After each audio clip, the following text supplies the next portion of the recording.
allegiance to the flag of the United States of America and to the republic for which it stands, one nation, under God, indivisible, with liberty and justice for all.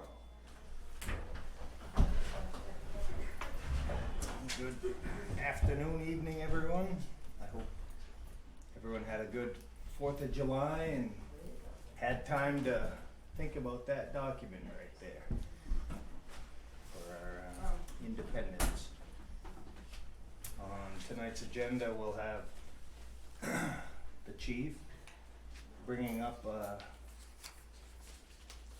firefighter pay discussion.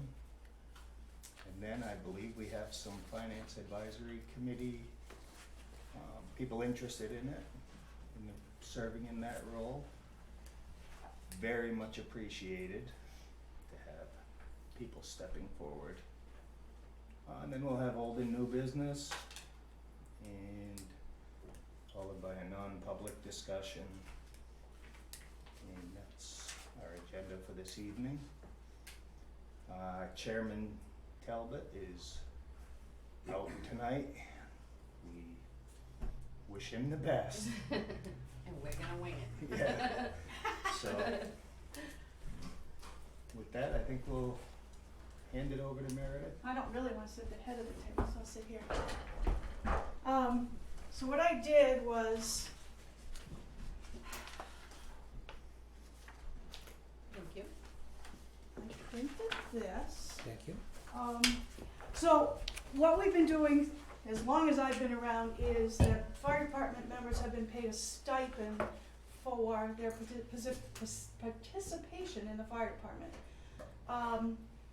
A few years ago, before I was chief, they moved toward making that stipend a X percent of calls, X percent of trainings, X percent of meetings, and things like that.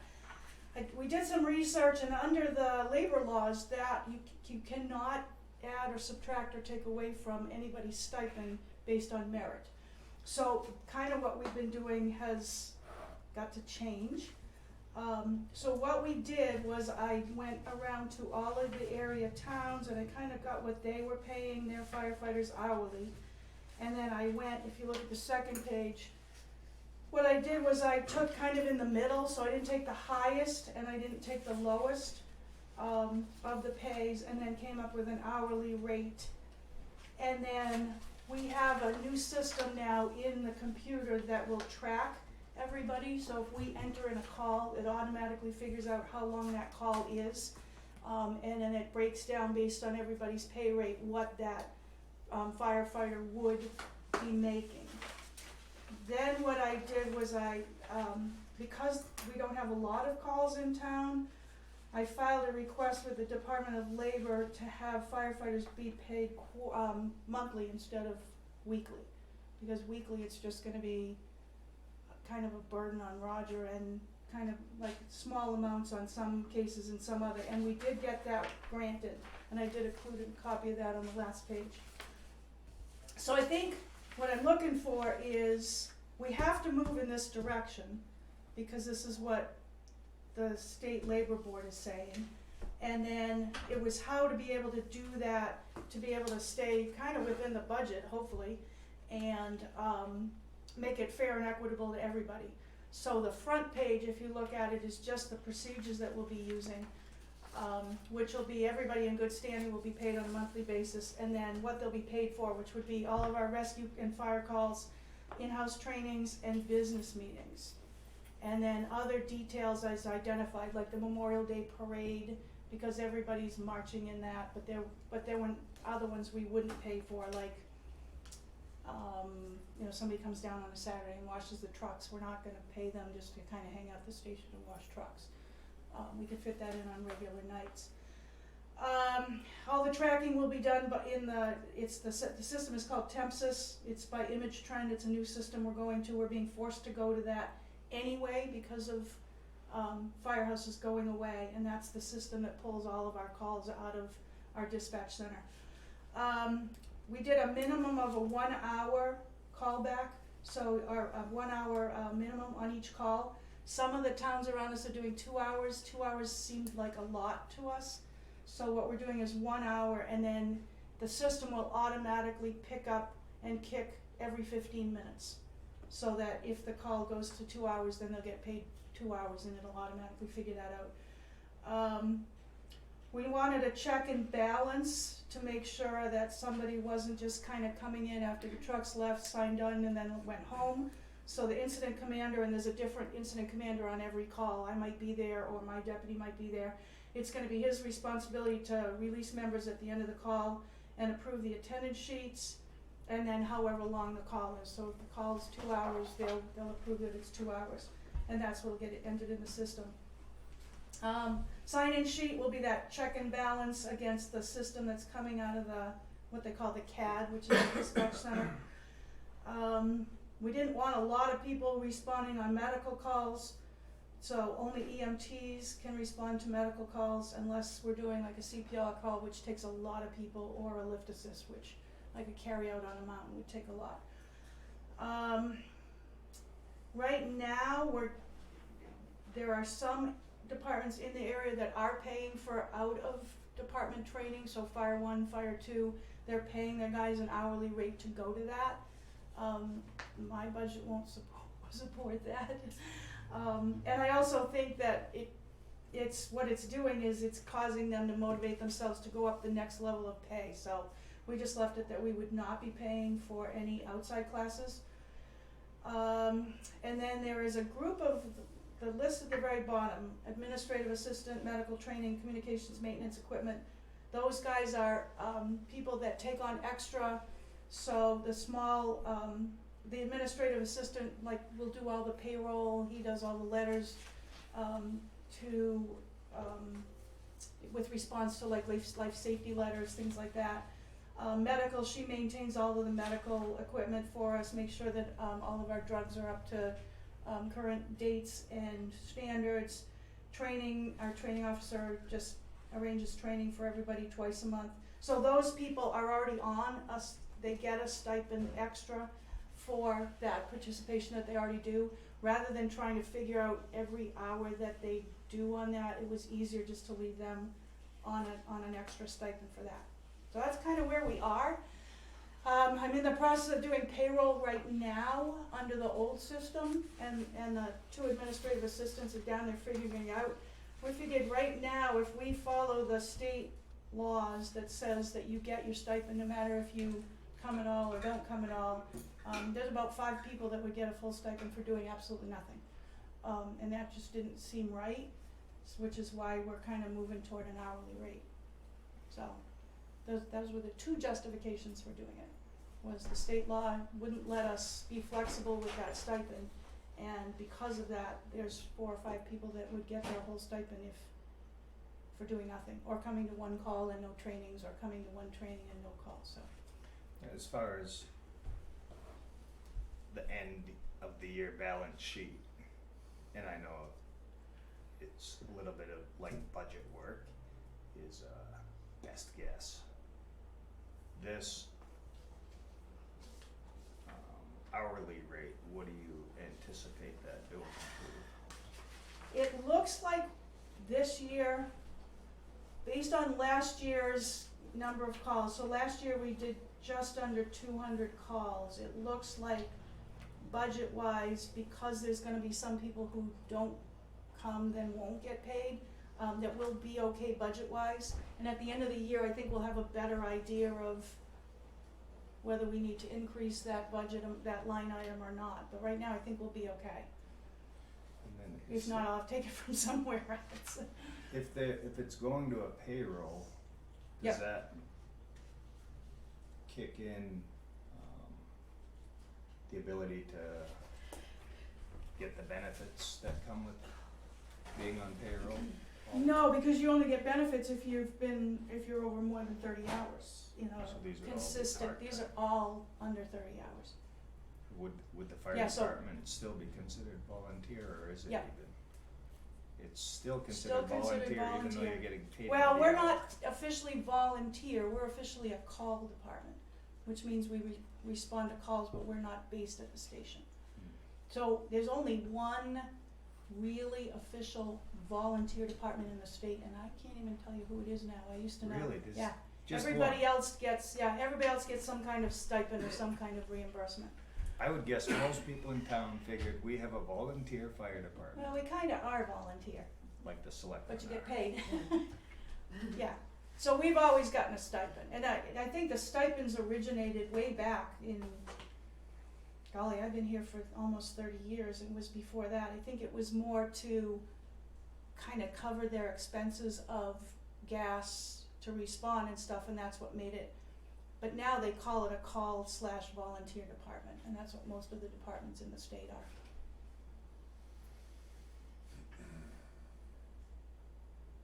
So I don't know, I don't know if you wanna look at the rates.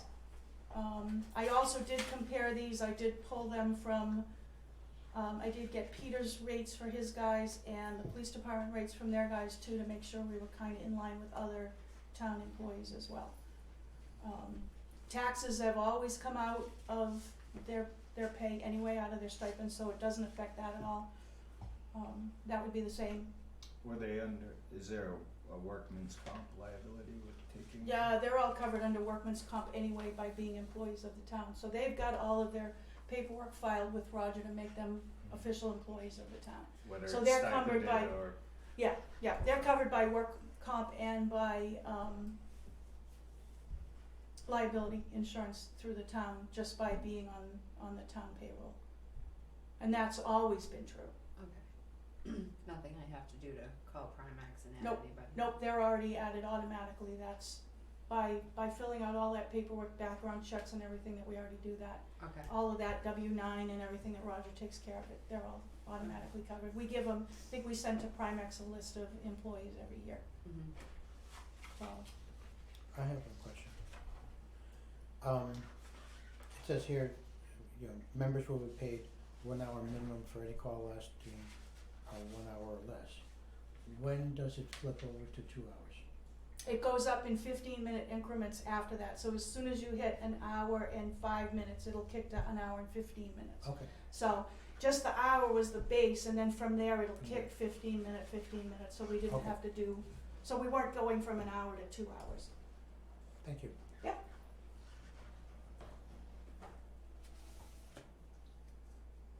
and what has the firefighters' response to this been?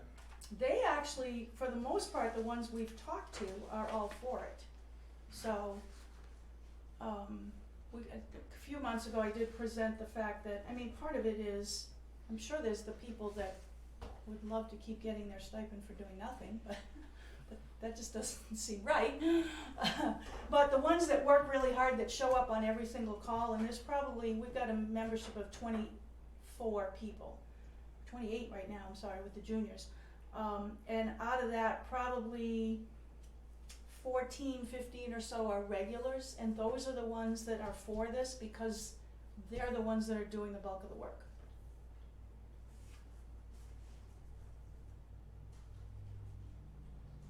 Mason just moved to this from, they had a straight stipend position, and they were in the same boat that we were in as far as the labor laws. So they just moved here. Jaffrey, Peterborough, Ashby, those guys are all already paying an hourly rate. The only one that's not, that I'm aware of, is Wilton, and Wilton gives a straight stipend no matter if you come or you don't come. And then how does this work with mutual aid? Is it, It's a different setup. It doesn't affect it. If we go on a mutual aid call, they'll still get paid. And if other towns come to us, they get paid under their own system. So we wouldn't There's ever be no- paying Jaffrey. there's no don't. outside? Yeah, so we won't get a Billing. bill from Jaffrey. Is that what you're asking? Yeah, we get it- or do we invoice? Yeah. other No, it's towns? just. This is all, Yeah. true mutual aid, true mutual aid. True mutual aid, yes. The only time we would bill against another town, there is a procedure in place for like a brush fire kind of thing, where I can bill Jaffrey and then Jaffrey will bill the state for 50% of reimbursements. That's the only time that pay across state lines would come into effect. But that's out of this, that doesn't include this, cause those are separate calls.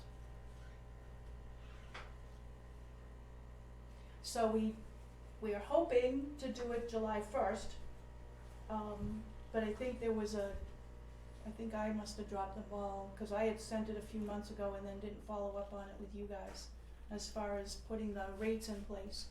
We're hoping to do it starting July 1st. We are tracking it just in case. But I know you probably don't wanna make a decision tonight just because I just threw it at you. Yeah, it would be interesting to run the numbers on the stipends. We might be able to run them, based on January to June. The problem is it's so hard to do it because we didn't have the system in place to do it that tracked the hours. We only had calls and that's all we were tracking. So we weren't tracking a call could last 5 hours or it could last 20 minutes. We weren't tracking by hour until this new system went into place, and it just went into place 2 weeks ago. And that's because we were forced to do that because the old system's going out of business. Do you think that there would be resentment or anger if the stipend system stayed in place within the department? Would we have a bunch of firefighters sitting in them chairs if we voted? If "Hey, you voted to let's keep the stipends?" No, but the only thing we'd have to do is I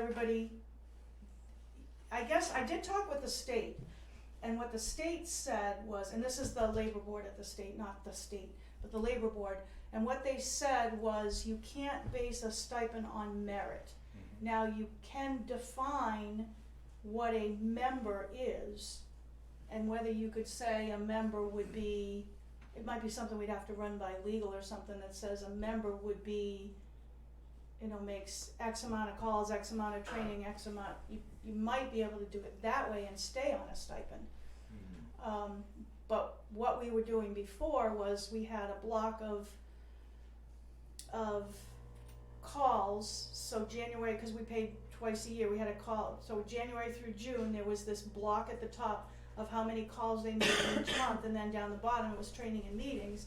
We would add those all up, and based on what the percentage was of the total amount of calls that they made, we would then pay either their full or 50% of their stipend or whatever, and apparently you can't do that.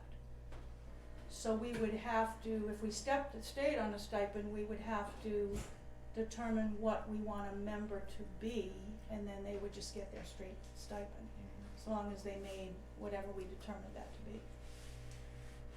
Just my first instinct is this is highly variable compared to stipends and seems much more unpredictable, which makes, in my mind, more prone to budget shocks if there's a lot of brush fires or. But it's also more equitable, so the person that's doing the most amount of work is the one that's going to get the most amount of pay. I understand. The person that's doing nothing isn't gonna get paid, which is, so I think, that's where I think it's gonna balance out. The other thing we can do, and my guys are gonna kick me if I say this. The other thing we can do is track it for 6 months, stay on the stipend, but we're gonna have to deal with the fact that people are gonna get their entire stipends, which is gonna push me over my budget as well. Because we have never paid entire stipends for every person, because some people don't do anything. So, but we now have the system that we could track it, and we could track it for 6 months. It's just, what do we do in that 6 months from now till the end of the year to make sure I don't go over my budget line, because now I have to pay people stipends for not being there, because we never have. Yeah. And it's always about the value, and I understand the equitable, or however. Yeah. To be fair, and I've never been involved in the fire department, but it is my understanding that it's a passion for these people, and they're not getting paid equitably and they never will be, is how I've always thought of it. And not that I would take advantage of them Right. and want to tell them, you know, treat them badly. But if they're content with it, then I think, you know, for the value for the town, we always want to get the best value. And a lot of times that does end up meaning you have people sacrificing. You know, we have a lot of committees where people volunteer hours and hours and hours, no equity. They don't get paid a dime. And Well, and that's why so that kind of spirit is something that I would hope is in our town. and that's why we didn't put in all the, you know, the basketball team wins a championship, hey, I wanna get paid in order to drive the trucks, cause there is that passion, fire prevention, all those things are still gonna be, hey, I just wanna take the truck, the Independence Day parade for Greenville the other night, every truck we owned was there. And that's cause the guys wanna do it, they Yeah. wanna show off their stuff, that's not gonna be paid, because first of all, there's no real way to track it. You know, the guy that just comes and hangs around at the station on a Saturday because he wants to wash the trucks, we're not trying to take that away from him, and we're not saying, oh, he should be compensated for all of that. Right. I think, so we're trying to balance that passion with also being equitable. I think you're gonna find this is pretty much gonna keep us budget-wise in line. Cause like I said, some people are gonna get nothing, or they're gonna get $12 or $18 or whatever, and that's gonna be their only check for the month, it's gonna be $12 cause they came to a business meeting. I don't know, I'm just trying to be, Yeah. and it's getting, you know, it's getting harder and harder for people to be able to leave their jobs in order to come help, like in the daytime or on a nighttime or whatever, so, I mean, I think we're even dealing with one of the guys that maybe is gonna join the Ipswich, highway department is he gonna have to, he wants to go on a call, is he gonna have to punch out? Well, if he's not getting compensated for that, he's not gonna be willing to punch out and lose hours of time in order to go on a fire call where he really would be available, so it's, I know. I'd like to try it and then reevaluate it. Yeah, it's interesting. And I don't know, Lou, your opinion, do we take this under advisement? Are you looking for us to take an action on it? Do you need our approval for this, or is this I'm something assuming that because this is personnel payroll, you would at least have to approve. How we go about doing it, I think would be something we could talk about, but may fall in my lap. But your approval of the hourly rate, I think, is gonna take the selectmen as, because they're actually your employees. Right, and then so- you guys have to fill out these things. So for the people who are here, Oh, this is a looking at task for this the finance committee. advisory committee position, this is one of the many things that gets put on us as selectmen, and a big reason why we're so appreciative that people are willing to step up for this. They're all gonna get up and walk out. Can I volunteer for the fire department? Sure, come on down. You'll only make $12 an hour until you get certified though. I just had a quick question, if that was fine. Have you looked at potentially doing a stipend on top of an hourly rate, so you could potentially drop your hourly rate and still guarantee pay? So you'll still be within compliance of the law, but you can reduce your variable rates a bit. But that would still mean people who do nothing would get something. Right, but if you make the stipend low enough to where they can't really live off of it, I mean, then you still have your guaranteed pay, you're still within compliance of the law, but your variable costs stay low enough, so you're still within your budget. It is. And that's where committees are nice, where you can have these ideas to toss around. And I'm not sure, I've never served on a finance advisory committee, and I'm not sure that it would Yeah, I'm not sure how fall that into would this work. particular scenario, but there's a lot of these judgment calls that have to be made for the departments, so it's So, actually what very I good should have done timing. was at one point I did do the math that if we did 200 calls and I mean, some of them are gonna be longer calls, so some of them are gonna be 5 hours, 6 hours, 7 hour, 8 hour calls, 10-hour calls. And then, but some of them are gonna be, like an alarm activation probably runs about an hour-ish.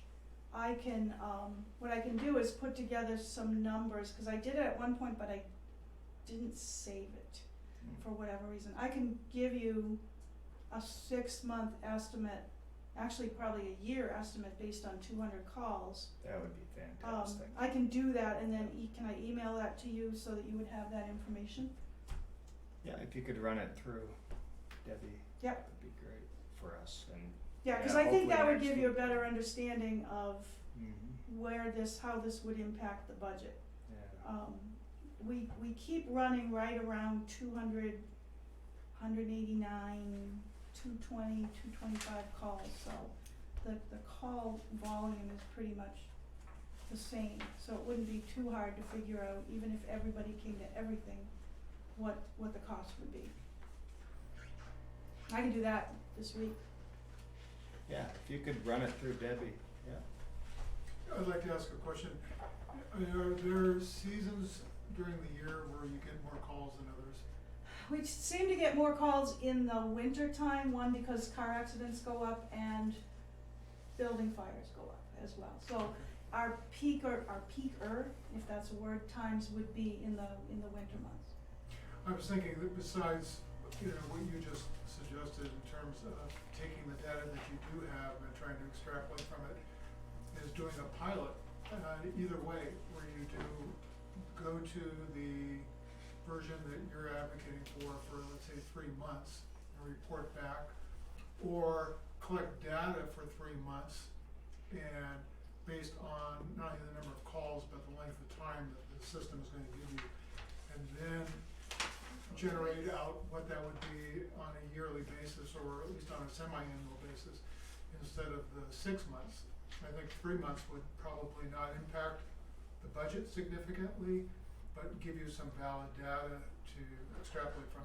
But let me ask this question then, because I like where you're going. If you approve these rates, then we could do it for 3 months and evaluate at 3 months, yes, this is gonna work, or no, it's not going to work, and then go back. I think it's, the only thing that would hinder doing that is we need the approval of the rates in order to be able to put the rates into place. Right. So if we did that, I'm sorry, it's not my meeting, No, I'm no. going to call on No, people. go ahead. Feel free to Yeah, finish, just- You're doing finish fine. your thought, Yeah. finish your thought. I'm thinking at 3 months, you could evaluate, oh, this is way out of whack and we really need to look at a better way to go back to stipends. Or, no, this is right on track, and I think you're right, I think you would see in 3 months a pretty good overview of where it would go.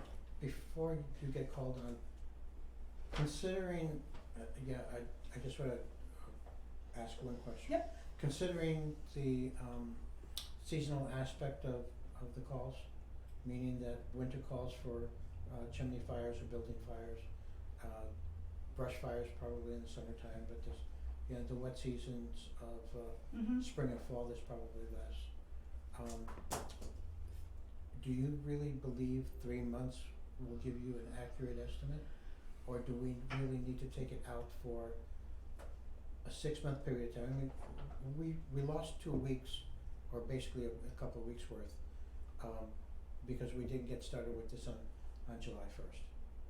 And in the last 2 weeks, we've had very minor 1 hour call-ish Right. calls. So if we went for 6 months in here, which would give us this part of the summer, the fall, which probably the fall doesn't have very many fires, but then we would see the uptick, a typical uptick for the winter. That might give us a better estimate of what to look forward to. First snowfall in November's gonna knock it right up. 'Cause nobody knows how to drive in the snow. We had a, You took the question right out of my mouth. I was thinking the same thing, that I Yeah. felt that seasonal may be a skewed number. it seems to me like your estimate is gonna be valuable, if you could get Okay, that. yep, I can get a rough Projection, just idea because based I have the breakdown Yeah. of the type of calls that we responded to over the last 6 months, cause I can pull that, like how many chimney fires, how many building fires, although we had 3 building fires, so that's not fair, cause that's very unusual. But I can get a rough idea and then send it to you. I think it would be good for us to be able to compare, because really at the end of the day, this is what I know. it comes down to this. Well, as a backup, would, you know, should we be taking into consideration of just going into this new system, since we already have historical value for the last 2 quarters? And that's the part that we're going to extrapolate from, or that Meredith will, that we integrate this, her new process for the next 2 quarters and see how well they match to each other. Yeah. We had hoped to be able to do the comparative from January to June, but what happened was the system that will track it wasn't in place, which is, cause I had hoped to come in here tonight and say, we did a stipend comparison with an hourly rate comparison, and we couldn't pull the data because we didn't have the data. We will have the data in the next 6 months because it's automatically tracking it, whether we go to payroll or we don't. Cause what we did was entered all of these rates in there, so it'll automatically track, you know, how long a call is and who gets paid what, and actually breaks it down by sheets and everything, so, But we already have those first 6 months through the stipend, right. right? So that would give you a comparison. Yeah. So would you be comfortable with taking this under advisement and addressing it next week when we have our chairman here? Sure. Cool. Are you okay with that? Yeah, I don't want you to say, yeah, and then have Anybody have any bitter problem with regrets. it? It's Joe Woodward. My only comment would be, if you're gonna change the payroll structure, you know, I fully support changing it, I fully support looking at analyzing it, but if you have to go back, that's gonna be painful with the guys, cause if they're making more money, then you're gonna take it away, going back to the stipend, that's not gonna go well. Likewise, you may lose some people if the people that are getting a stipend today aren't gonna get that tomorrow, you may lose those.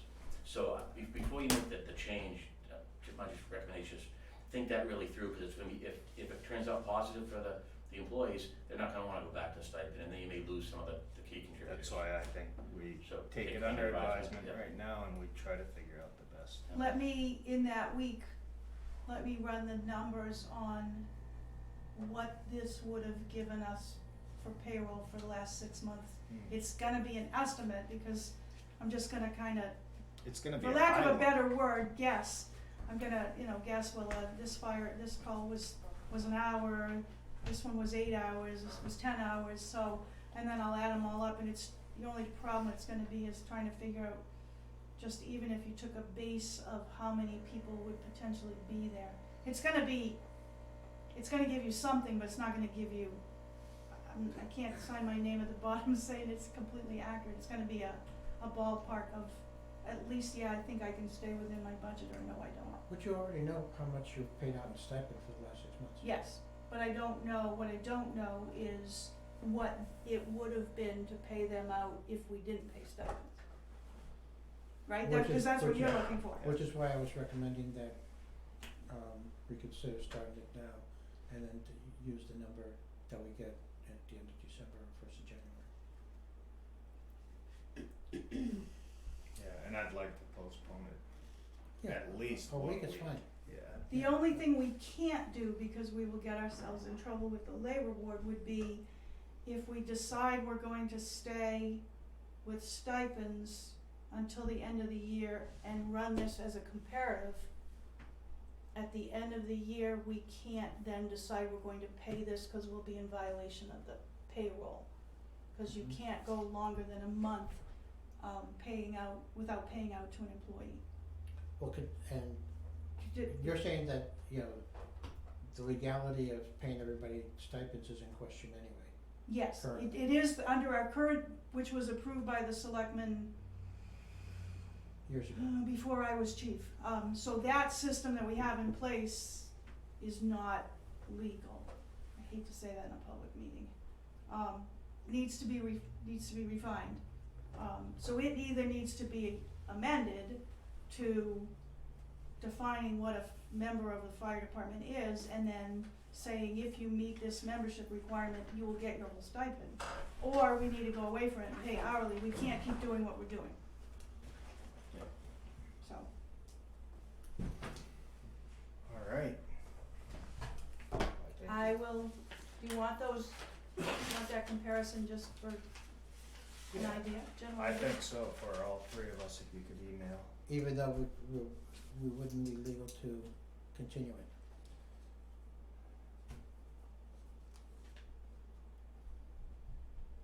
Give us No, a- he's looking, Give us a 1 week. Jason's looking For for, data. Just for 1 week. Jason's looking for the data of what this last 6 months would have looked like under this system. But like you said, that would be, but And then I can I say guess it's, the problem I'm having is that if that system is in the previous system, the stipend is not legal Well, it's structured wrong, or it's structured wrong. yeah. So Um, to take corrective so measures. we can't, we can't really compare the old ones if those were not structured properly also. I think we'll see. I know what you're Yeah. asking me. You're asking me if I did 6 months of paying people under this system, would I still be at half of my payroll, right? Yeah. Or would I be like I way said, over? At the end of the day, it's about Yeah. this Yeah. sheet. I know what you're looking for. And even if it's gonna go way up and that's what the select board wants, then that's what it is. Okay. So just wanna have somewhat of an understanding of how it's gonna impact. I can do that. Anything else? Alright. Thank you. Thank you. Thank you, ma'am. Do we have a staff See you meeting tomorrow at 10. Okay, we do, Beth. Thank you. Good luck, everybody. How are you? Alright, Thanks everybody for your input. yeah, and all of you here are looking to serve on the finance, or interested in serving possibly? 2 not, 2 no. and the rest are. Nice.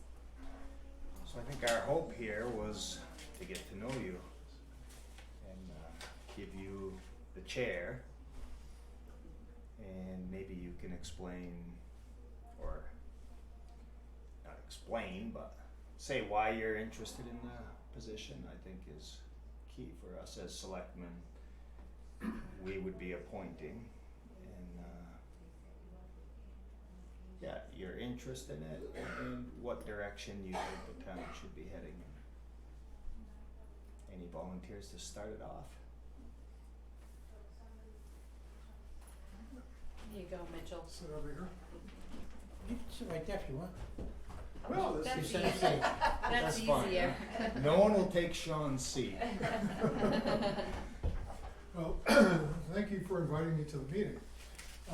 My name is Mitch Gluck, and I'm relatively new, along with my family, to New Ipswich. We retired 3 years ago, just 3 years ago next month, from San Diego, California. We, as I've said to other people when they ask why did you come to New Ipswich, the answer is that we were trying to escape the brutal winters in San Diego.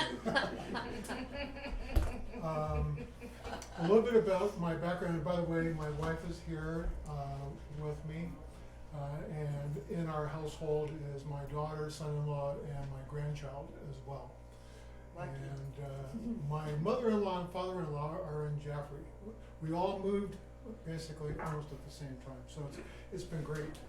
A little bit about my background is that I have a master's in social work and a master's in business administration, and I've been in.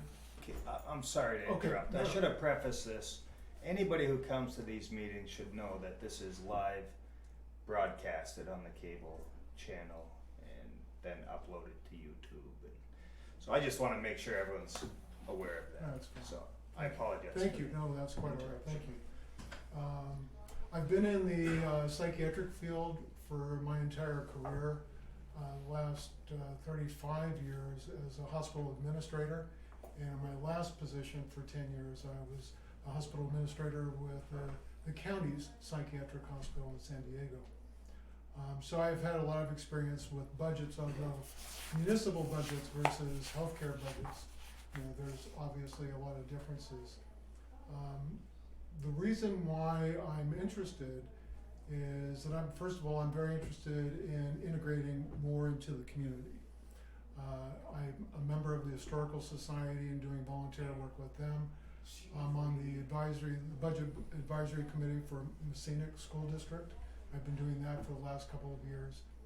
And so I see this as an opportunity to not only take advantage of some of my skills and my background, but also to get to know the community much more and participate in that way. I'm also doing volunteer work with AARP in Dartmouth Hitchcock on a project that we're trying to conclude through November. My vision for the community is one, to keep it from becoming a San Diego, first of all, but at the same time trying to balance the need for community growth so that the community continues to appeal to all ages. All ages are seeing an opportunity to reside in this community and take advantage, while at the same time maintaining costs, because I recognize, having come to a state where the tax structure is a very different element than, for instance, California, that property taxes are a huge source of revenue for the town. But at the same time realizing how that can be such a burden on the residents in this community as well. So my focus would be on what does the community need, where are the gaps between what exists and what is needed truly for people to be able to thrive in this community, but at the same time not burden people needlessly on a financial side of the coin. So in short, that's where my interests are, and that's why I was interested in volunteering to be on the advisory committee. So working on the school budget advisory committee, who do you work side by side with? Is that the board, or is it? It's with the board, it's with Chris, who's the superintendent for the school district, and then a gentleman who probably is not very well known in this community that I've partnered with, and his name is Earl Summerall. Yeah, And nobody so knows Nobody him. knows him. Nobody knows No, that. he's, unfortunately, he's not very gregarious, and it's hard to get him to talk, you know. But I've spent the last couple of years working closely with him, but with Chris and her administrative structure, and then we present at the annual meeting for a review for the community to review. And then with this committee, there would be. A little larger. Yeah. Yeah, a little bigger scope. Scope, absolutely. Yes, I've reviewed the town report, the annual report, and I can see the scope. But having been an administrator for the county of San Diego for 10 years, I'm aware of what scope can be. And I have never served on a finance advisory committee, and I don't know, have you, Lou? No, I was working in a medical equipment field, Yeah. so So the amount of everything, time, you know, other than the budget for my department, yeah, there really wasn't much there. the amount of time that would be committed to this, we can't really give you a solid idea. I think in times past, it's fluctuated quite a bit. I do have a question I wanted to ask, and that is in the role with the Messinic School District budget process. There is a pretty heavy commitment to time, but within a concentrated period of the year. Yes. Okay, I presume that would be the same process for the Mhm. town. I think the different committees have handled it differently. Some I've talked to said they start right at as soon as that warrant article passes, and then others said it's in the fall. For the select board here, we only have time in the fall, which is a big reason why we put the call out, because No, yeah. due Yeah. diligence is something that, well, the budget of time is a hard one to manage. I understand, you know, being retired and being my own boss in terms of my schedule and so forth, I don't see it as being in terms of a conflict in time with any of my other pursuits.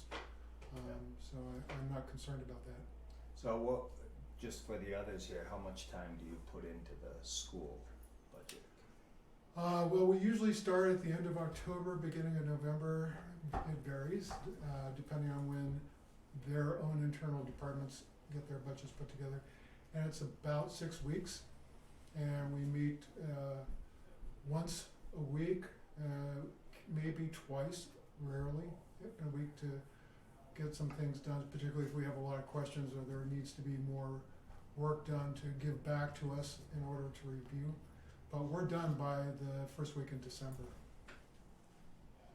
I would anticipate that would be a similar thing here, Yeah. because that's about what we did last year, and we're a pretty new select board. Yeah.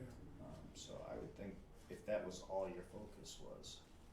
Yeah, it Could certainly easily didn't be. interfere with the rest of my life in terms of having ample time, so, you know, and, so I'm feeling, if I made a commitment to this, then I would definitely maintain that commitment, so I'm not concerned about it. Is there a deadline for you to receive their, There will be. Yeah, Yeah, We haven't determined that But yet, but it's as far as very- the state, we need to have a budget submitted by, help me out. There is an Hey, I'm going with absolute this too. cutoff. There really is. yeah, and there is, we- there's a timeline from the, state, that the state gives you, so you would need something before that so that you can do your. right, And the more time the better, cause we like to have a week to chew on it. oh, Right. absolutely. Longer than that. right? Yeah. Alright, you have any other questions for us? No, I don't, again, I appreciate the opportunity. Excellent. I have one more question for you. Sure. How do you spell your last name? GLUCK. I got it right. Alright, thank you. Anyone else have a question German for me? descent? Pardon? German descent? Well, actually Lithuanian. Okay.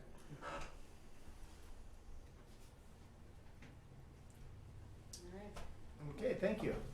Thank you. I'll go next if you Alright. need somebody.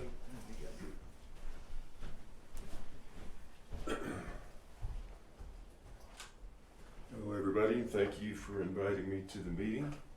My name is Dennis Howe. I reside at 54 Old Beaver Road in New Ipswich, and we moved there in, I guess, 6 years ago. Well, actually, 7 years. We moved there in 2015. After moving here, I retired from both government service and contractual service with the Department of Defense. So all of my working life, I've been working with them for over 40 years.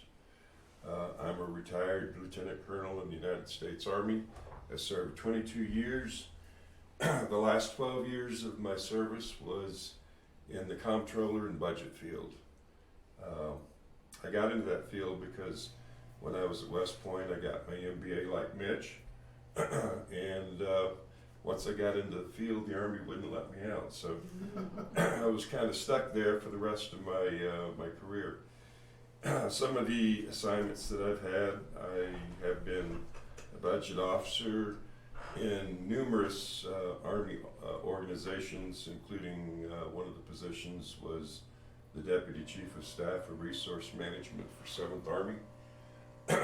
Another assignment that I'm pretty proud of was after I retired from the Army, I went to work as a contractor in Washington, and I started to work for the Air Force, so I kind of jumped ship from Army to Air Force. But one of my singularly proud moments was working with what is now the Space Force, Department of Space Force.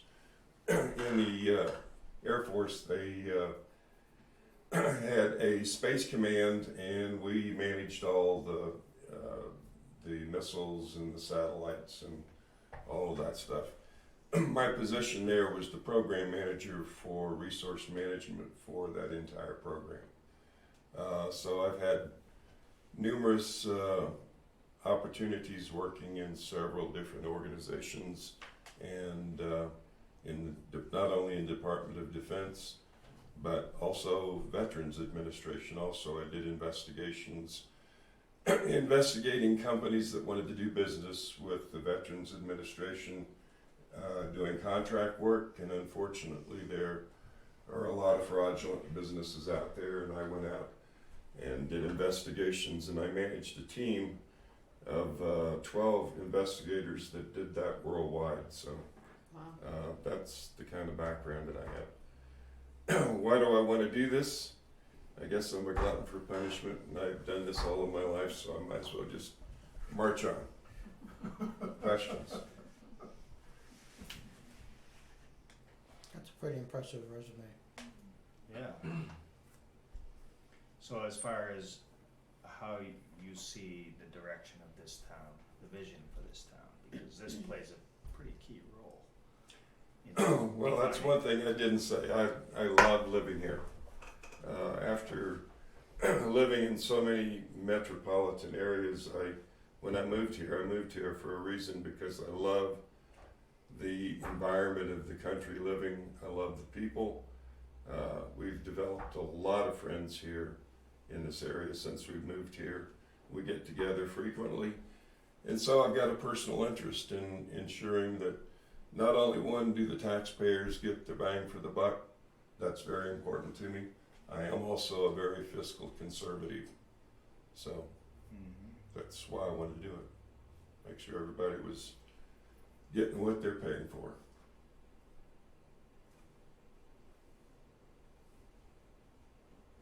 Do you have any questions for us? What is your budget cycle? What year or fiscal year? What is that? You're talking about budget, so we have to work on the next one, I'm assuming. Yeah, and it's coming up quick. When? It's like Mitch said, it's gonna be this fall. The department heads Okay. are already starting the gears in motion, I would assume. So we have to our fiscal year is January to December, but we have to Okay. have the budget submitted to the state at the end of the of this year for 2023. Okay.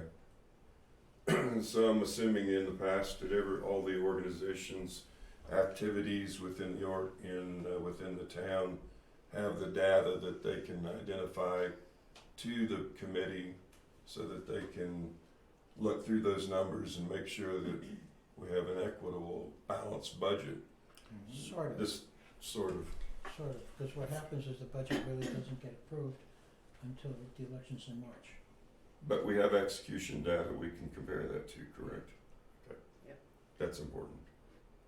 And one thing that this board has wanted to see is, and I know it's kind of a hard thing in practice, but that zero-based Absolutely. budgeting as Start from opposed to scratch. cash-based budgeting. Which I found this last discussion with the fire chief very interesting because, I think she said she didn't know what the outcome would be if she, instituted the proposal or not, whether it would be over, under, or on target. She said on target, but unless you actually measure it, you don't know. Right. Which she said she was gonna do Right. her best to do. Right. Yeah, so.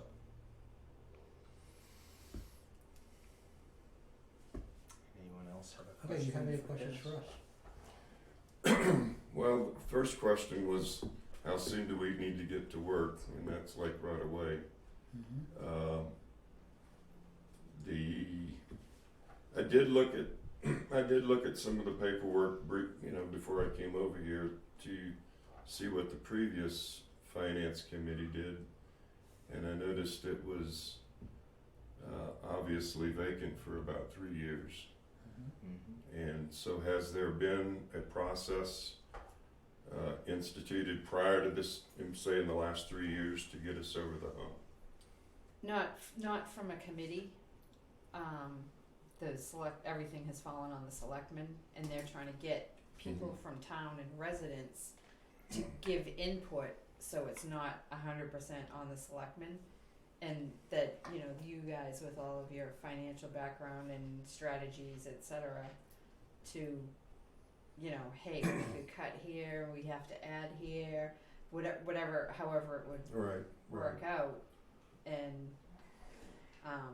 you know, and this Board of Selectmen kind of wants to give the authority to the Finance Committee as Right. opposed to previous years where they did their thing and said, okay, yeah, we're gonna do what we want. Well, I realize it's a committee, so, you know, you move the, you Yeah. know, the ball down the road as fast as Right. you can Yeah. with the committee, but I've always, tried to execute budgets based on mission essentiality, mission, enhancement, and then discretionary funding, and that can be broken down by activity, department, whatever. And I believe, I'm a big believer in participation of all of the managers of those departments to Right. help identify where those costs Yeah. are. So all the department heads, they do their own budgets and then would turn it into you guys. And you can interview with them and, you know, do you really Sure. need this or Sure. however that works. In the back of the room, there are all of the town reports going back to 1930 something, I think. So Wow. if you wanted to look at the the previous budgets, you can see what's in there and compare year to year or however you wanted to. Sure. And I Great. think, I'm not sure how many years are on our website, but there's a few on our website too. I don't know how far back that goes. I noticed a few, but before I came here, Yeah, right. I was scampering to try to get through the documents as fast as I could. Oh, yeah. And it was limited. Yeah, and last budget season, that report got caught in the midst of medical condition with our interim administrator, and so Mm-hmm. it wasn't fully complete. If you grab that book, you need to keep that in mind. Okay, Yeah. great. That report is The not one from complete. last year, and, yeah. we have it completed, and you would have available to you at any time, with the accountant, and you can see exactly where we are when he prints it off. Sure. With percentages. Part of the other long-term thinking, at least for this board, I don't know if Lou has weighed in on it, but both Sean and I did last year, is there was a time, I don't remember what year it was, we had a budget committee. And that would have the authority, there's no asking the selectmen to approve your work. It takes the finances pretty much off the selectmen's hands. And that's something we're interested in. It only survived, I think, 1 year.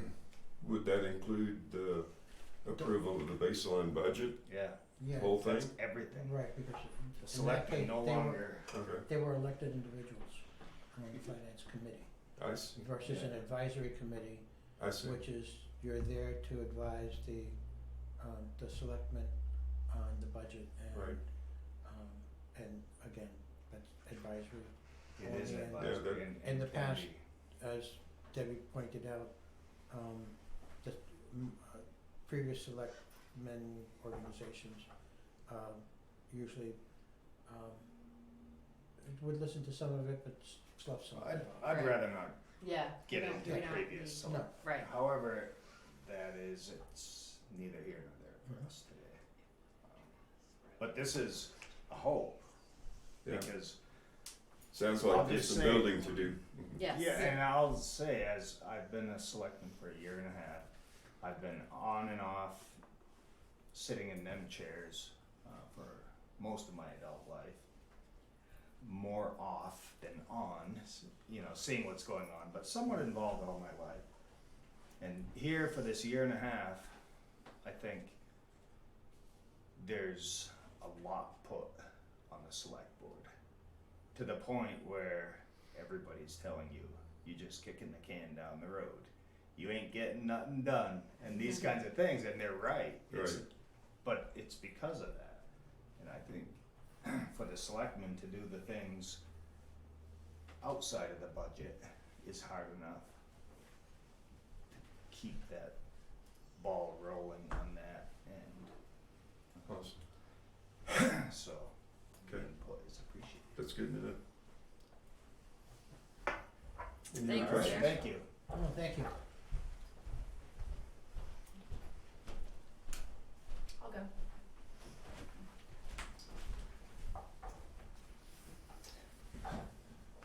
Compliments to my colleagues that have already gone. I'm impressed with everyone's background so far, so I'd be proud to serve with them.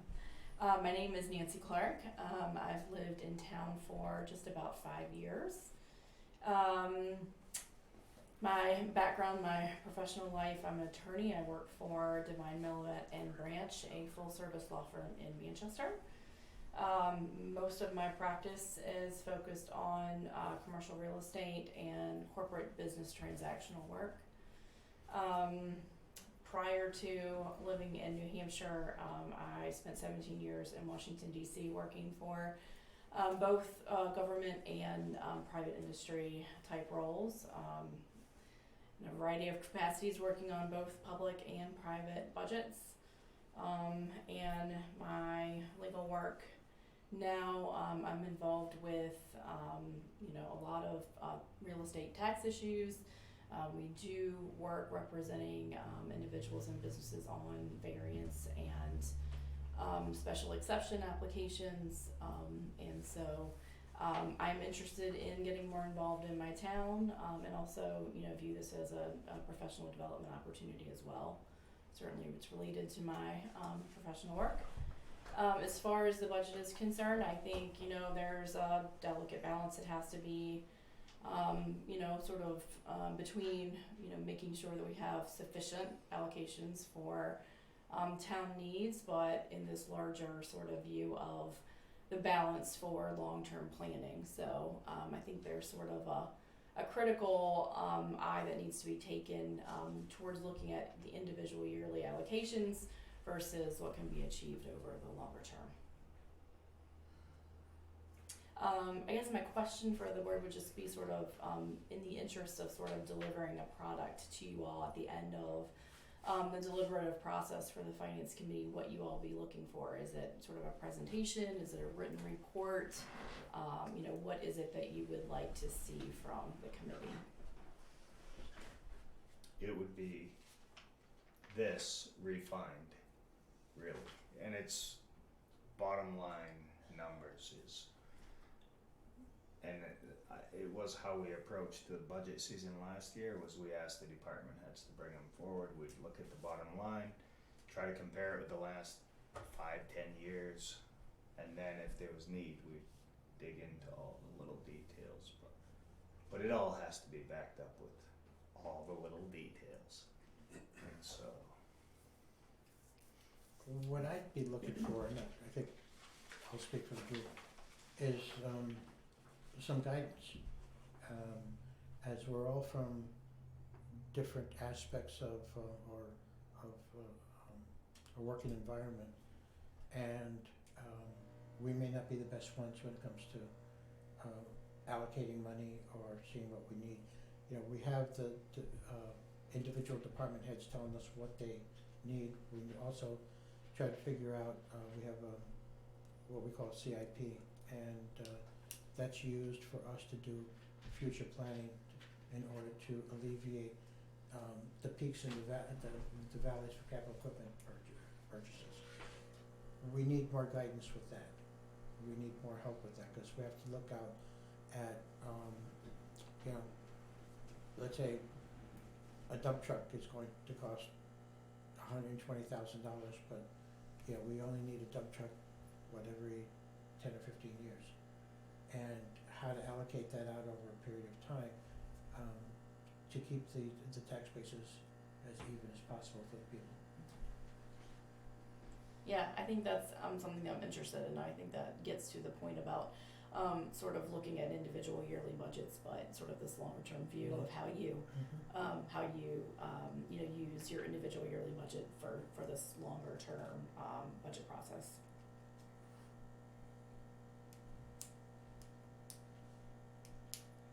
And I guess also looking at prioritizing, between the various departments and everything. From my point of view, I've just been here a few months, and I came from the corporate world, not in finance but in engineering. So it's one of those things that, you know, there's a whole lot of different things that I have to approach, or a different outlook that I have to approach this job with. So I will, I'm not anywhere close to retirement. I will be in New Ipswich for many years to come, so I certainly have an interest in, you know, working for the town, you know, for the long duration. Awesome. Okay. All right, Thank you. Thank you. Thank you, Nancy. Oh, May I ask a question? sure. Not of you, BT. Okay. In terms of the advisory committees starting to do their work, whenever that starts, what kind of tools would they be receiving to be able, for instance, would there be data presented in terms of this has been those departments' budgets over the last 5 years, so that we have a comparison I think Debbie pointed you to those? to the annual Yeah, I mean, reports, yeah. basically the reports that I can print out, I think only goes back 3 years. It's this awesome DOS-based program that you can't figure out for the life of you.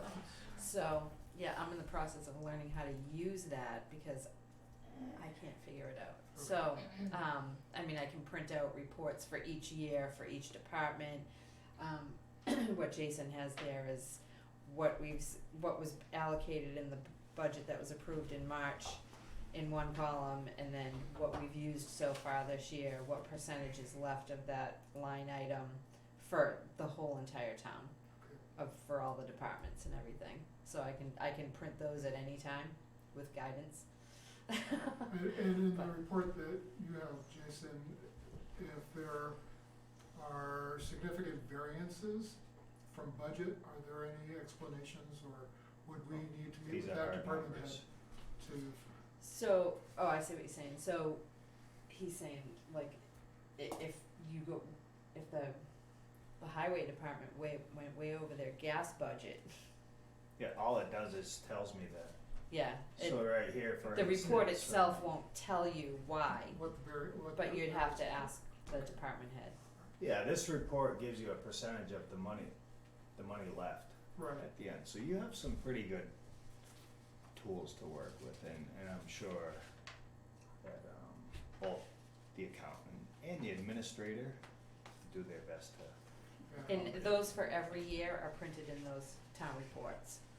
Yeah, it'd be important to know if there was a special cause for a variance, Right, or yeah. if Like, That gas. was missed the our- mark in putting the budget. That Right. was our point last night that Right. last year that we tried to make with the department heads was, we really wanna have it real, you know what I mean? Mhm. So if you needed whatever this year, but you're not gonna need them next year, don't be afraid to put them in the budget. And next year we say, you didn't need that, so now take it out. But now this year you need this. And that's how we'd like to see the budget. Yeah. And in many years, when you look at it, it seems to be a copy paste. With maybe adjustments made to the numbers, but anyways. Well, a lot of times they're afraid to take it out because if once you take it out, you never get Never it get back. So that's just the way it's always been. Yeah, The and it, favorite it motto. may be that But that's the that's- way it has to be. It may, They're we trying were to get away hoping from that. Yeah, not have an adversarial exactly. so much. Right. That may be naive. And if it needs to be adversarial, time will tell. It shouldn't have to be. It shouldn't have to be, but We're it all may need friends. to be. We'll see. Shouldn't have to be, but may need to be. Anyways, that was our hope. So do we have?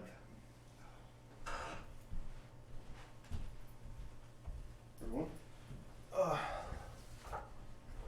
Mitch is literally my twin. He's just the better looking of the two. But we're about the same age, right? Yeah, yeah. Okay. Name's Mike Dean. My wife and I just actually recently moved to New Ipswich back in February. My background is mostly in military DoD. I worked for an actual government lab, ran 20 million in assets for 2 years. Reverse engineered a radar system. Moved now up here. I'm running a security team underneath a multinational energy company. I work on budgets for those. I have an MBA and a Master's of Science in cybersecurity. And my plan for the town is future looking. So not just looking at how we're currently spending the budget, but maybe essentially putting KPIs in place to make sure that we're actually looking to keep the town growing, as Mitch pointed out, and also establishing the precedents for how the new residents in town are kind of going to build their things. Because outside of my wife and I, we see that there's a lot of development going on in the area, so we want to make sure that amenities kind of match what's being looked for, kind of keep people attracted to the community.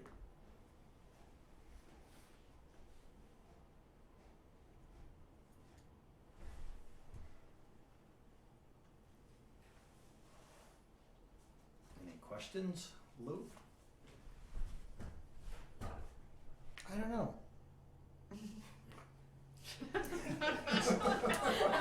Okay, Well, that's a good start.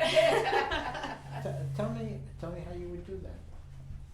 Well, the first is assigning KPIs. We're trying to budget based off of essentially like what the key performers in town. Not necessarily who's just making money, but also who's essential for people. Firefighters, police, those sort of budgets will take precedence over discretionary budgets. Also, kind of figuring out what sort of recreational takes account into other counties around New Ipswich, not just being New Ipswich focused, but area focused. So if we have something in a neighboring city, why invest into it? Maybe we can start looking at partnerships. The long-term goal setting would be really the priority. Okay. And the KPI is what? Key performance indicator. So essentially, if I was looking at the fire department, and I apologize, I know it's recorded, but it's easy to pick on them because they were here earlier. But she was referring to the calls, how they usually average around 200 calls. A KPI could be, I don't want to pick a specific accent because I know nothing about it, but say that, I accidentally cut my foot. What's the response time on average and how much does it actually cost us? And the KPI would be, how do we actually control our costs in this area so we have less variance, even if we move to a variable pay scheme?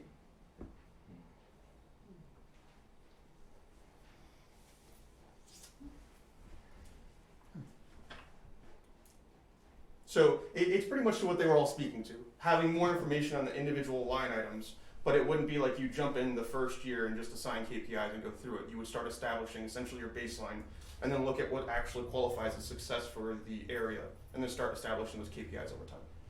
So rather than starting at a top level and working your way down, you're looking at it as getting down into the dirt first and working your way outwards.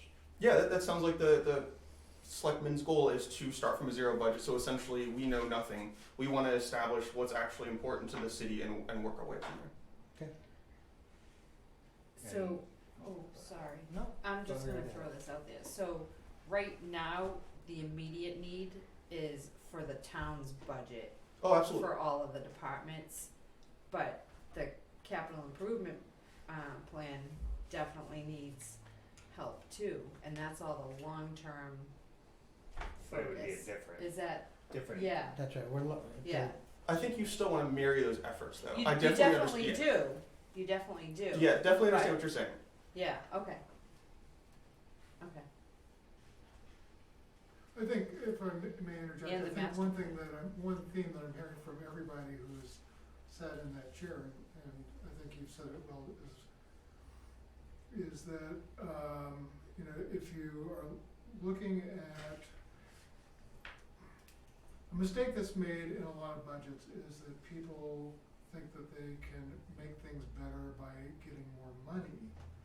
And to put it very simply, if in the budget process, and I'm hoping that the work of the committee is not just to produce a budget and walk away, but is to kind of set some standards for future budgets as well. Exactly. And by coming up with key measures, as you're talking about, what are the most efficient but also effective ways of doing things? And that's helping and talking with maybe the departments about processes in their department and so forth. Because usually, when you look at it, you're going to improve quality by reducing the inefficiencies and the waste and so forth, and by improving quality, you're actually reducing costs, because so much cost goes into waste, redundancy, rework, Mm-hmm. et cetera, et cetera. And so I see that as being hopefully one of the long-term goals of a budget advisory committee, is to help the departments move in that direction. And I'm saying that not knowing how the departments operate now. So perhaps they're already doing that, I don't know. But And to- philosophically, that's, Yeah. To further piggyback off of what he's saying, it's not saying that we intend to become experts in those individual departments. They're still the experts. Right. But what we would kind of assist in doing is just figuring out the efficiency of $1 in that budget. Right. We'll go further than $1 in a different department if we're matching them same for same priority. I hope Sean's watching. Yeah. Well, I'm learning a lot. Interesting. Huh? I'm learning a lot. I know, me too.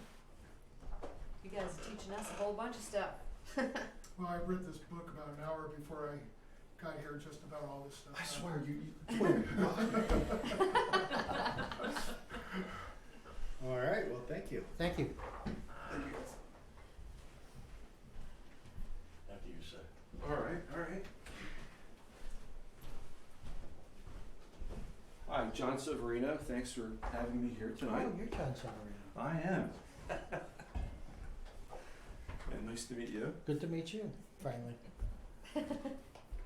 I am also new to town with my wife and son as of 2020, and we like you here very much.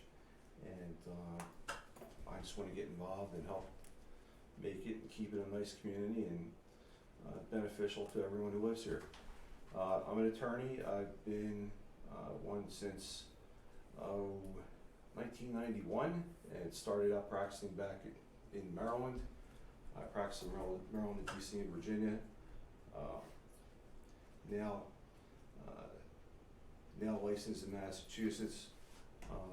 Down in the DC area, I practiced insurance defense and subrogation litigation, basically civil litigation, and did that for about 20 years.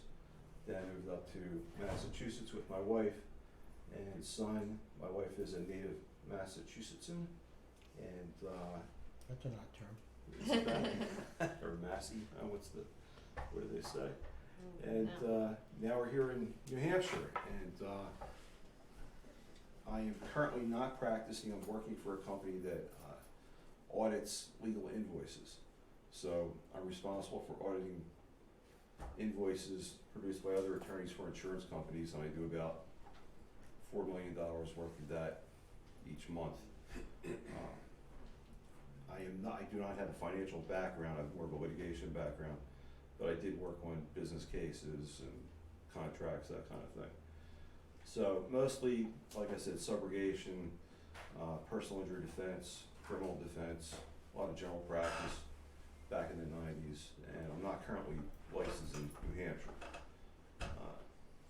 So that's who I am, and why do I want to do this again? Just to get involved and help out with the town and help keep it a nice place to live. I'm sort of a fiscal conservative. I would just like to see our dollars go as far as possible, and I want to work towards that.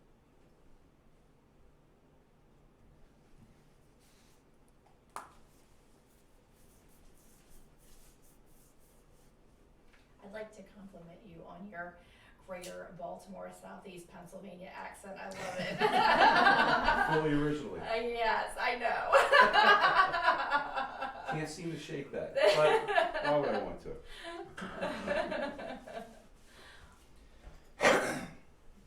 I will say, as a lifelong resident of this town, we've seen building growths and stop, and growth, and I think most of you have come in on a hump. Yeah. Last 5 years. So, from my perspective, as a lifelong resident, this is an anomaly. This is not a continuing trend, and this town has always been very much a family town, where kids can ride down the road on the bike.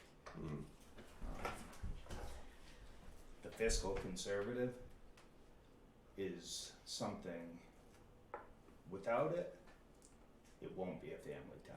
It'll be a town of retired people, because the taxes and, well, I guess we have the real estate bubble right now has made it so that a lot of the people, my kids and their, you know, my friends' kids, can't afford a house right now. Mm. And I guess I would say as one of the selectmen, that's important. An important part of my vision Mm-hmm. for the town is holding that line. Do you mind if I respond? I know that he's up there right now, but I think that what you have to say is very valuable and definitely speaks to what I've seen to New Ipswich so far. What's kind of good with some new blood I know mixing with the older blood in town is we can figure out a path that actually matches your vision to what's possible in the town in the future. So not necessarily focusing on like expansive growth, but more focusing on infrastructure and making sure that what we're actually spending on makes sense for the town and everybody who lives here. So once this bubble does kind of end and the new movers kind of go back down, we don't have to worry about shrinking budgets or anything else. When we have new people come to town, we'll have an increasing budget, not a shrinking budget when people leave. And I feel like most people move here because this is what they want. They don't want And to, that's they don't exactly. want 125 or 101A, you know, where everything is in town. They like the, We don't want the You big have to- box stores on. yeah, you have to drive 20 minutes to get to a Dunkin' Donuts, sorry. You know, or but Or any, 10 minutes, and, yeah. but that's why I moved here. Yeah. I love it. I like the ruralness, all of that. Exactly. When I hear people talk about development in the town, I think, you know, why are you here? Why did you move here if you want to develop it? Right. You know, why not stay in, you know, Milford or whatever. So. Mm-hmm.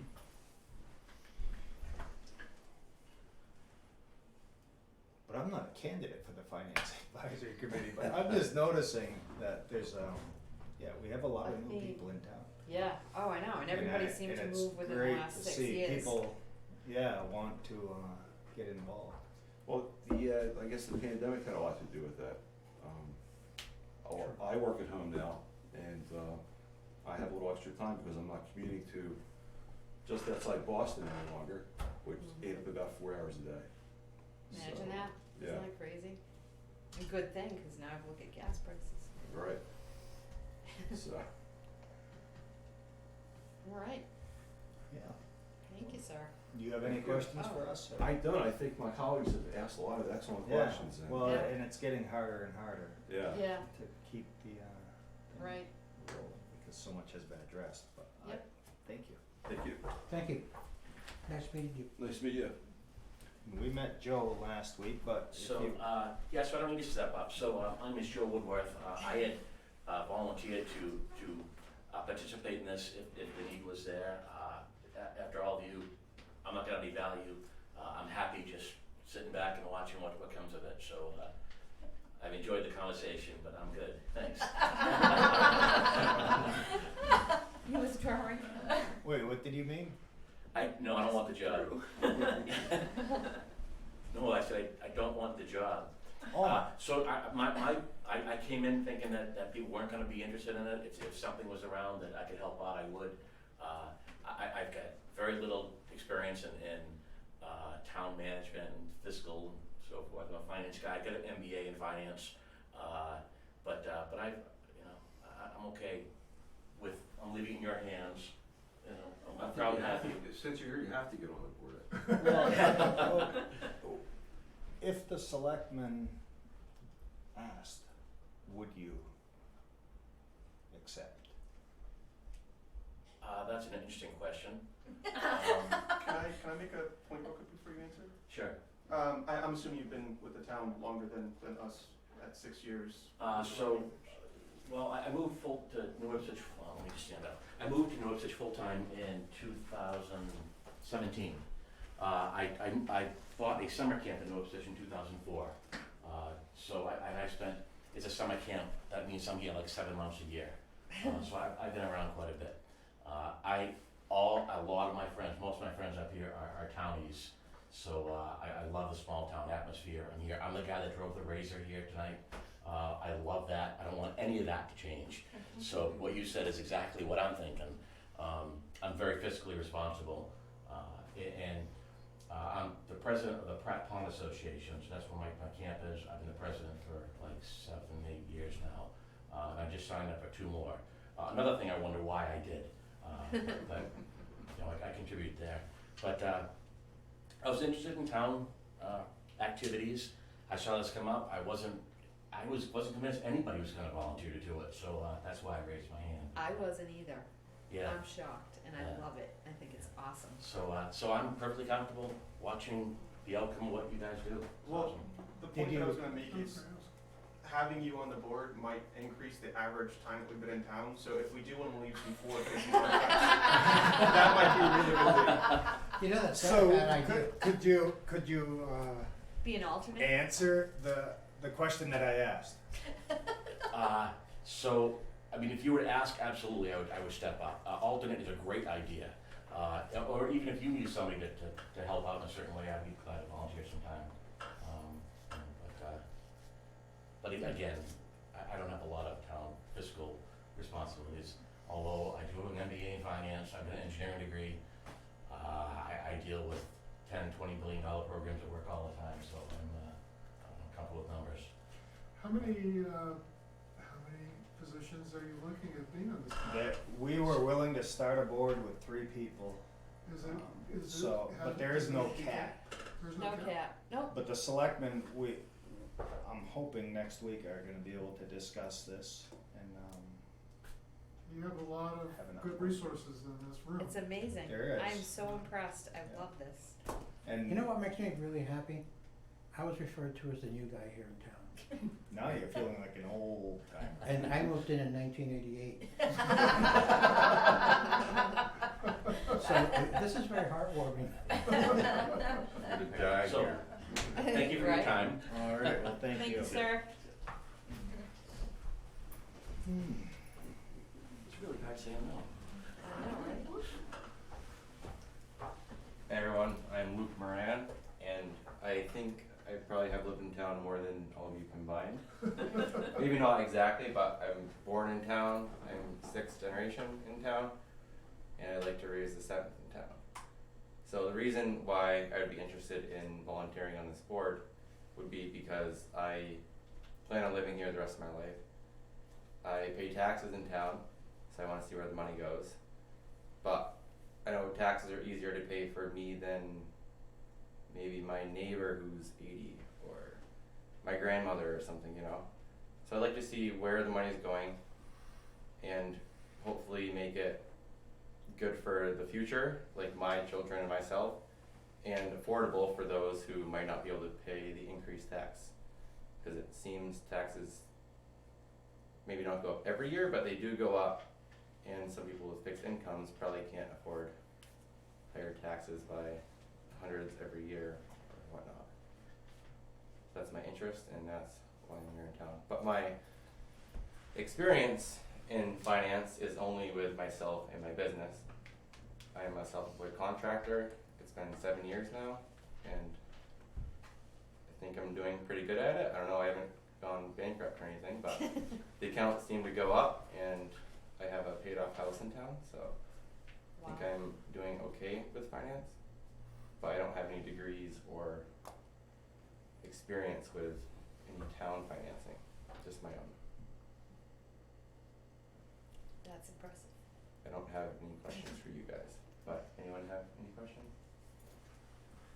I'd like to add something to what Luke, an issue that Luke just raised, and that is, my clinical background is I'm a gerontologist, and the project I'm doing with ARP and Dartmouth Hitchcock has given me the opportunity to look at a lot of data about the demographics of this state and the demographics of southern New Hampshire.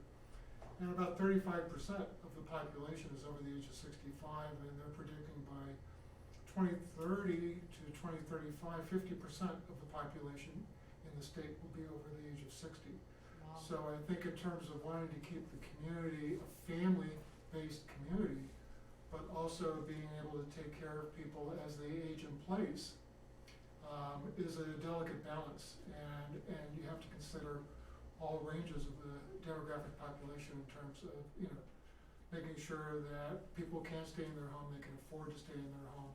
At the same time, they're getting the essential services in order to be able to stay in home, as opposed to, for instance, prematurely being institutionalized, which is gonna be a lot more costly in the long run for all communities, including the state. So I think those are just a few of the issues, and so I echo what I heard Luke saying. Were you able to look at the demographics of this town? I have the data. I can't cite it to you off the head. I did look at it about 3 months ago, and it's pretty comparable to the rest of the state, excluding Manchester, Concord, and Nashville. Well, last I saw, the percentage of children to adults was off the charts, That's A true. lot of big families in this town. A lot of big families. which is Yeah. where I think Luke is coming from. There is a lot. Well, Luke is Yeah, trying well- to keep that balance down because he has not had children yet. Yeah, yeah. Well, yeah, also, assuming you all came from larger cities, probably sold your houses for more than you paid for your house here, taxes are probably a lot less, I would assume, or I guess if you don't pay sales tax here, you paid it in your other locations, that's what makes up for it. And then, yeah, there's the younger people, like, a lot of people in town do construction, so if they need to pay more taxes, they work more hours or do an extra couple jobs per year. Whereas, like I was saying, an older person on a fixed income couldn't really maybe keep up with it. And I knew a guy, maybe this is getting a little bit off track, but he lived in Townsend, and he was in his 90s, so he couldn't afford to buy food anymore because taxes gone up so much. So he had to grow his own food. So, I don't know, if that were to start happening here, maybe it is happening, I don't know. That would be kind of not a friendly small town thing to do. But obviously we wanna have safety and the town pool or library, like there are things that have to be spent on for sure. But growth of town, I don't know if I'd say we should build a big new park or something that would be costing people money who wouldn't be able to use it and couldn't afford it because they would have to move out because taxes would go too high. Right. But it would be nice, obviously we need the things in town that, Community center. yeah, we don't, I wouldn't be wanting to start spending a lot to make it good for my kids to play in. But also we do need things in town, so I agree there should be a really good balance. And it's a hard one to strike. Yeah, It's a Yeah. challenge. I guess that's why there needs to be different walks of life involved. Well, that's where it kind of comes down to prioritization, right? Because instead of Yeah. adding a new park, you would maybe want to add a communal garden. That might have more benefit without really raising too many prices, especially if you build up near a community center where the land's already owned by the government. So those allow to offset some of those costs.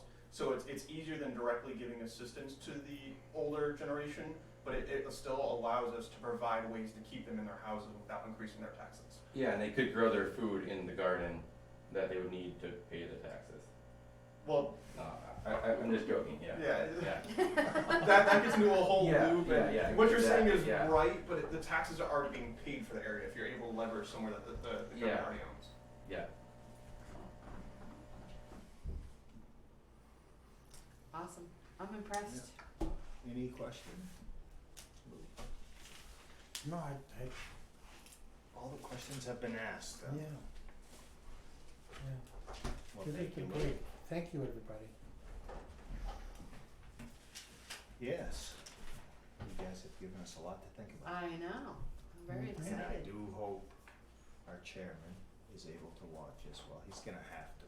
Yeah, he has to. Um, I agree. Yeah. And I believe, I'm not sure what's on the agenda for next week. Is it packed to the No, gills? I don't think so. I think Alright. next week is not too bad. So Maybe we are gonna, do Discuss that. appointments next week. I think Discuss an appointments appointment. will be Okay. made next week. Okay. You did notice I said I think. I will You send never know everyone an what's email. gonna happen on this sitting in these chairs, but I really do appreciate it. Yeah, I'm so impressed. I'm so happy. Are you okay if we depart? Yes. If you choose Yeah. to? See ya. Yeah, well, Thank you Thank all you so for much, everyone. coming in. Appreciate it. Nice to meet you. That's amazing. Good, all right. So Yeah, nice. nice to meet you too. I'm sorry. See you, sir. Dennis. Nice to meet you. Dennis, what contract did you work with? Several If you contracts. need any help in any other capacity, too, something like When you some say which one? I'd certainly volunteer my time. It sounds like these guys know what they're doing. When you say which Crazy. contract. It's gonna be a I'm good so time crunch, impressed. so. Like, did you work for, one of the big five, or Appreciate did you just? Yeah, definitely. So, Thanks, Joe. Nice to see you again. Yeah, good to see you too. Good to see you. Thank you. Thanks a Good to whole meet lot. you. See you. Thanks. Have a good day. You too. It gives me hope for the future. We were getting to the point where nobody wanted to volunteer for anything. And I thought this was gonna be, I thought we were gonna be lucky to get 3 people.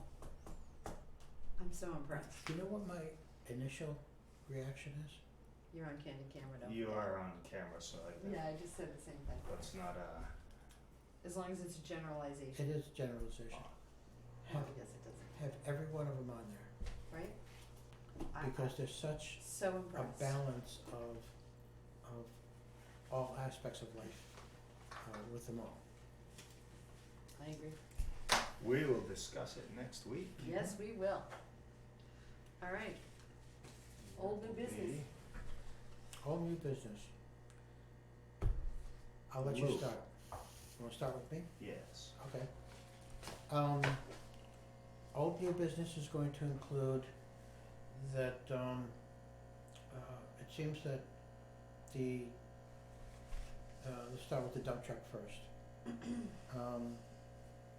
I spoke with Peter today and wanted to confirm that we could split, he wouldn't have any problem with us splitting the price of the truck separate from the price of the refurbishment of the equipment to go on the dump truck. Splitting between ARPA funds and that what you're Yeah. talking about. Yeah, if there's gonna be enough ARPA funds, So, can I ask a question? Is that all right? of course. Why do you wanna do that if the money's already been allocated, it's not costing the taxpayers another dime? Why would you, it's already put aside for that purpose, Because so it's, why would you not wanna use it? it's because there are other places we can use it. Yeah, but the ARPA money needs to be used in a lot more places than we have room for, so that's, I'm just curious. I haven't seen the money or how all the ARPA allocations are scheduled to go out. Well, we've Alright, only because- allocated what we've received. I understand that, but we've got other things that, how much of going out by ARPA allocations, it may be dependent on the grants that the fire department put in for. That's this much of it, yeah. Which with the is radios and basically everything? what I believe you're talking, is just that. Well, I thought it was a bigger number, but, the I'll department, send you the spreadsheet again of what all the departments asked for, which added up to like over $1 million. And what we're getting, which is about $500,000 okay. total, including the from before and whenever we get the new, just so you can see what you're, if We have approved how much? I forget, I don't We've have already it. approved 128,000 or whatever it was. More than that. We've already I'm spent I'm- all the money of the first deposit. Okay, I'm talking about for the fire department, for the DPW right now. We did approve the money for the dump truck, and that included the refurbishment of Yeah, we approved a bunch of stuff for A the bunch of stuff, DPW yeah. already. for the DPW. Have not approved a dime for the fire department. Correct, They've because gotten we were that. just waiting to see what might come in via grants. For radios, but they've asked for other things too. Right, but there's Well, some, it doesn't matter, I was just Yeah, there was some asking the other grant question money that why she you was putting wanted in to for it. use that Did you- versus what what's did you already find? been there. Can you use that money? I'm sorry, what? What did you find out? Can you use that money, the ARPA money, Well, for fitting up a dump truck? Yes. Debbie said yes. So is, I So asked that would be 64,000 that would remain in the capital reserves and would mean that we wouldn't have to get $64,000 from the taxpayers at That's a right. later point. no, and I've had people tell me that. That's what it should be. If you got free money, use it for hard. Use it first. However, that goes, but today would be a bad day to call it to a vote, cause we'll be tied. You'd have a yes and a no. Because there is no free money. So, No, and I didn't. I mean, I was just curious why you wanted And that's to why do I that. want it, because, I'm looking at, there's two other things going on with the DPW. And I consider both of them, one is, actually, a few other things. The 64,000 that was quoted for the dump truck may be higher because the dump truck that was originally ordered ended up going to a different customer, Yeah, it's not available anymore, so and he's it's not trying to find available, it. so He's we're trying to back find in another line one, for how did that the happen? next one. cause we waited too long to make a decision. For the dump truck? We didn't approve the money, and the money didn't get approved, well, I wouldn't say that was the only reason, but it's part of, it could Yeah. very well be part of it. So there are no dump trucks available now. We're He's trying on, to find one. we're online for the next one, however, the next one may not come in the correct color. Not that that makes any difference, but it's not going to be the same green as all the rest of them. And right here, we have Hi. a loader. Oh. Evening, Jeff. Are we voting on this thing? Are we voting on what? The backhoe? So next item is the backhoe. As we got the new quote on the backhoe, and as you can see, it's about $12,000 higher than the other one. We missed an opportunity on that because that money hadn't been allocated back last year, and they had one that came in, and because we hadn't committed to it, we lost that cycle. It's gone through two cycle increases, and the last quote that we got is only good for about 2 months, and we've already gone through about a month, almost a month and a half on it. So we need to, decide whether we're allocating the money to that or not. Does it seem? And we don't know We whether- have and an there's a- expert here tonight. There's Does a it no- seem like the worst time ever to buy a backhoe right now? And well, same with a dump truck or anything else. Would we be better off skipping a year, or is that possible? Would that hurt the services I so don't know. much? Cause it seems like we're not gonna get anything for a year anyways. So why would we put in the don't order know. now when maybe next year But if you encumber the money now for it, then at least we can, there's another price increase coming up here in the next, who knows, 2 weeks or a month. There's a third price increase due for, that's Sure, just sure. guaranteed. That's guaranteed to go on forever? You know what I mean? I mean, it's, the cost of the metals to create the trucks and everything else is increasing as time goes by. And it's going in pretty fast. Do you remember, what was our original quote for the backhoe? 12,000 less than what the new one is, so about 130 something. The new one's 151. with a trade-in. That's with the trade-in, yes. Yeah, so they're And the old asking one- 180,000 for a backhoe. Cat 440. Yeah. Good deal, Mr. Excavator Company owner? It's never a good deal, they're all expensive. What are the hours on the one that's getting traded in now? I don't know, but the transmission and the hydraulics are kind of starting to get problematic. Oh yeah, what kind is that? Is that a John Deere? No, it's a, it's a John Deere. Yeah. 410? 410K. Okay. This dealer And assigned the new it John Deere $30,000. was actually going to be more expensive than the Caterpillar. The John Deere, oh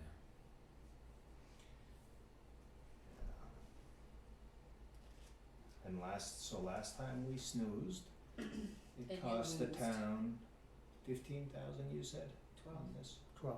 12,000. And they're anticipating another increase. Yes. And you could spend that on trannies and motors and stuff pretty easy too. I make a motion that we authorize the DPW to take the money out of the capital reserve fund and buy the backhoe as outlined in the quote dated June 14th from Milton Cat. Okay, can we go back to the dump truck? No, I just have this motion He has on a the floor motion. right Okay, now I'm sorry. to authorize this, so I'll that second it. all in favor? Aye. Aye. Alright, Going back to the dump truck for a moment, and this is just a discussion. If we just reduce that value down to, and we don't know what the dump truck's actually gonna cost now, cause the original price was, I believe, was either 62.4 or 64.2.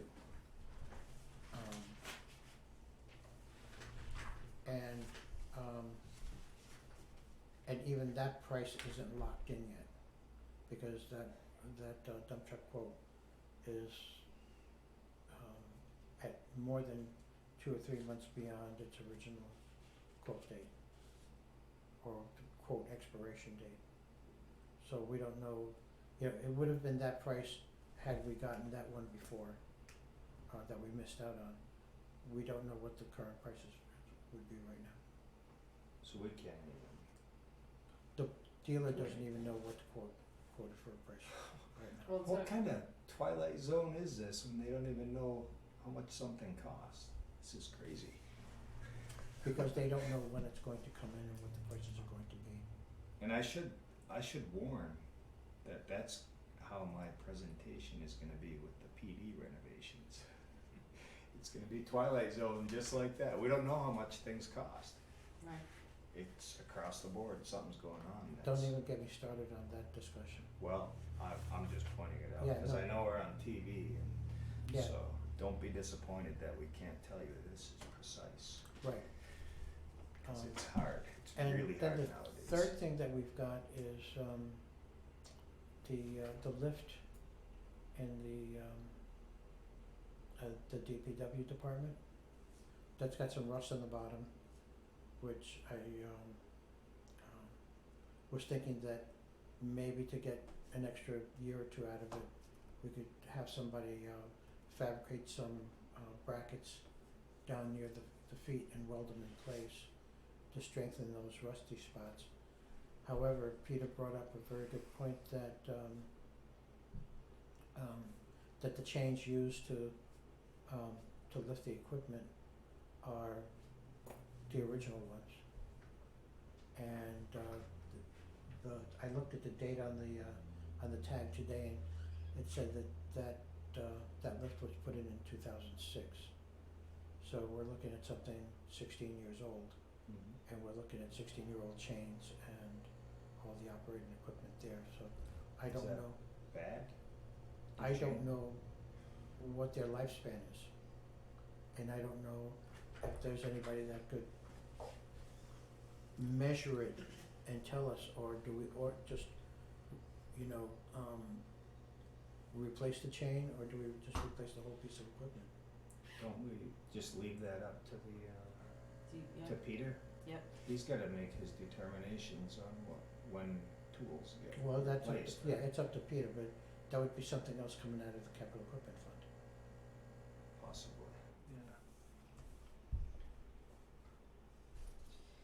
alright. And that's that's part of the conversation you and I were having today. Hmm. You know, that rather than just changing, you know, putting or welding new feet on it and changing the chains, it might just be cheaper to replace the whole thing. And he would call that a piece of capital equipment rather than, the tools needed, or I don't know what kind of line items are in there. I don't know. I also don't know what it would cost to replace it with a like item. I'm sure Peter knows. Yeah, he would know where he wants that in his budget, and it's Right. none of my business where he wants it unless it becomes illegal. Then it's my business. So that's coming down at us, coming down the pike at us. Yeah.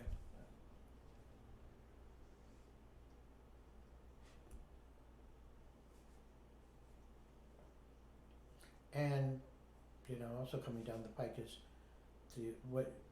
when I said that the price of the dump truck was either 64.2 or 62.4, that other price, the other one was for the retrofit of the sanding equipment, the Mhm. emergency lights and everything else, which is a separate budget. If we wanna hold that money aside until we actually get the truck in and then allocate the money for the refurbishment, just in case any emergencies come up. What do you mean? Well, you can allocate the whole, we've already allocated the whole amount of money of $128,000, $126,000, whatever it was. Oh, you're talking of ARPA funds. No, I'm not talking any ARPA funds here at all. He's talking about the pickup truck, the dump. The dump truck. Yeah, the 500. The 500, the 550, yeah. So the thing is, we don't need to allocate all of the money at once. We could take the allocation out, because we're looking at two separate vendors. We can take the Hmm. allocation out as two separate items. And put the order in for the stuff. And then what happens if we switch to a Dodge? Well, we've He's already, we saying can't. wait till you get the truck. the order's already in for the 550. Oh, the order is in. Yeah, cause you reallocated the money last week. Okay, I guess I was confused on that. You allocated the money last week and, We didn't allocate anything, you approved to use capital equipment money. right, okay. Just, I think when you say an allocate, it's kinda confusing it with ARPA funds. You just approved Peter's request to Right, get and it. so Peter has now gone ahead and, he's It either was probably spoken, more than a week ago. he was either going to speak with the guy and get that order in, but that's when he found out that that truck had already been sold. Right, Oh, that was a few 2 weeks weeks ago. 2 weeks June ago. 14th. I had Yeah. them now approved Yeah, we were waiting for 130,000. Peter to come back from his vacation. So we gave him authority to do that To- already. Correct. Yep, So that Yep. is what it is. Yeah. Right. So, Them two but we- items are but- satisfied. Do you wanna leave it just the way it is? How did you wanna change it? I was just thinking about taking whatever the cost of the refurbishment was going to be. Because Oh, breaking We- it off? we really don't know what the cost of that truck is going to be. We allocated the full amount based on old quotes, but those quotes are expired. And until we get new ones and we can say that this is exactly what it's going to cost, you know, we're just limiting ourselves to, So is the fit up But- stuff still a valid quote?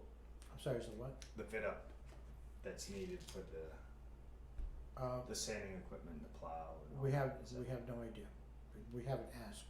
But for that. you approved up to a certain amount total dollars, Total dollars, So, right, which is $126,800, and then, but $128,600, Yeah. something like that. Yeah, and I have in my notes, we approved up to 130, yeah, Okay. mhm, so. Yeah, I mean, So if he's, we- if what's gonna happen is if the prices come in higher, we're just going to have to go back and add Yeah. more to it, that's all. that's the name of the game. yep. Alright, did you have anything else under old new? No, I'm okay.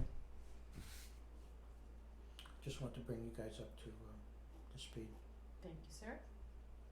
And my old new business is Sitting right here. sitting right here. So Debbie, you do you old mind and waiting until? Waiting what? Well, actually, he's. No, got no, it's 7 fine, o'clock. he's here, yeah, I would like to request a 5-minute break. I like that. 5 minutes, You okay with that? 5 minute piece out.